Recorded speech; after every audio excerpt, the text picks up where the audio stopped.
Hey drummers, hope you're doing well. Shout out to superstar channel member Laura, who was working on this today. That classic thing that people say when they start playing the drums is, I can't think of any fills. People say, I'm all right with the grooves, I get some basic grooves going. When I come to a drum fill, I can't think of anything to play. The drum fills being the little moments that join up the grooves, that punctuate the music, maybe leading one section into the next. And at this point, I've made quite a lot of videos on the channel about getting into different types of drum fills when you're starting off. But here's a really simple and great way to begin. All this is playing a loud hit with your strong hand, your lead hand.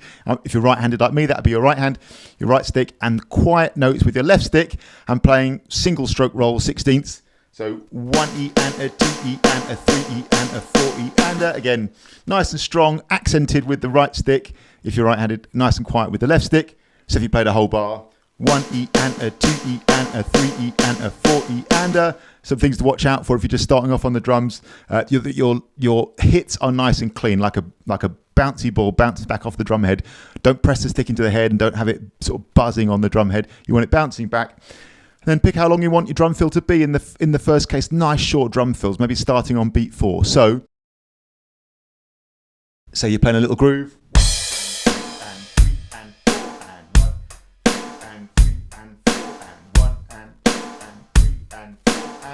Here comes the drum fill, 3 and 4. You see how it's just that? I'll do it again. 1 and 2 and 3 and 4 E and You see I'm just playing like strong with the right stick, really, really light, like tiny little hits with the left stick. In that case, 4 E and Now I'll do a drum fill that starts on beat 3. 1 and 2 and 3 and 4. Get it? 3 E and 4 E and So just playing single stroke roll style, 16th notes. Your right stick plays strong, your left stick plays soft. The fun then is how you're going to orchestrate it around the kit, and that's the cool thing. I'm not going to tell you how to play it around the kit. You can do that. The great thing about starting off on the drums is you're playing this amazing, unpitched instrument. You can't play a bum note like you can, I should know, on a guitar or a piano. You can definitely play a note which is dead wrong.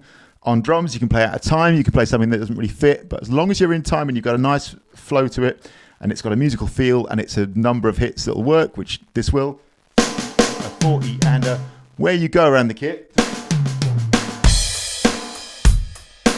1 and 2 and 3 and 4E. It will work. I would suggest in the first case keeping that left stick on the snare drum, and then the other stick moving around the kit. Or stay on the snare. 3.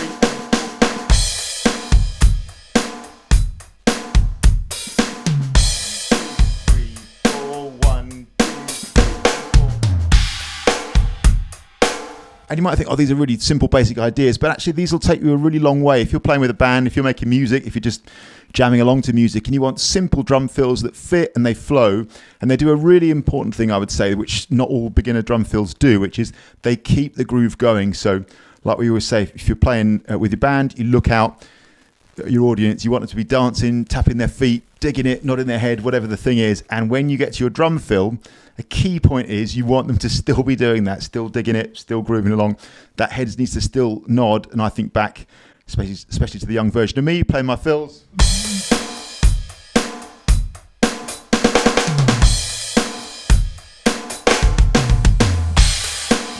They don't groove. Do you know what I mean?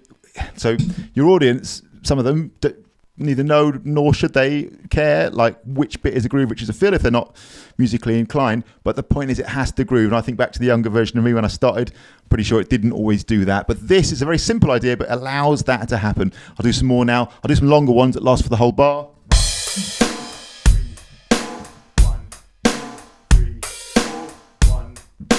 3. Here we go. 4. 2 and 3 and 4. So left stick stays quiet on the snare, right stick plays more loudly, moves around the kit. 2, 3, 4. 1, 2 and 3 and 4. 3, 4. 1, 2, 3, 4. 1, 2, 3. Here it comes.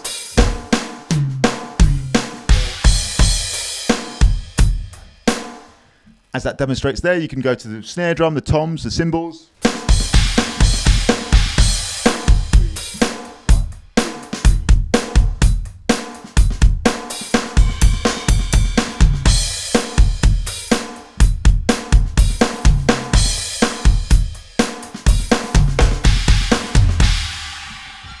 And a drummer, one of my favourite drummers that this really puts me in mind of is Charlie Watts, and from the Rolling Stones, of course. Pretty much always sounded groovy and brilliant and just drove the music forward. But often the drum fills were as simple as this, and the point is this works. So if you're just starting out, don't overlook stuff like this.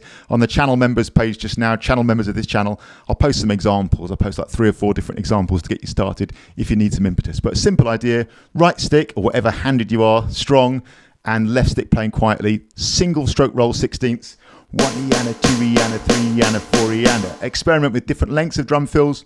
Start on beat 4, start on beat 3, beat 2, whole bar long drum fills. Not always, but I would say typically a longer drum fill, to my ears, often is a bigger moment of impact. So if you're going like, I don't know, verse into a chorus or some big moment in the tune, that can often be a longer fill, could often be a good idea, whereas smaller moments of punctuation, perhaps halfway through a verse, for example, you might do a shorter fill, but there are no hard and fast rules in music. That's just a general guide. Thanks for watching. Shout out to Laura. I hope that's a good place to start with drum fills. See you soon. Cheers.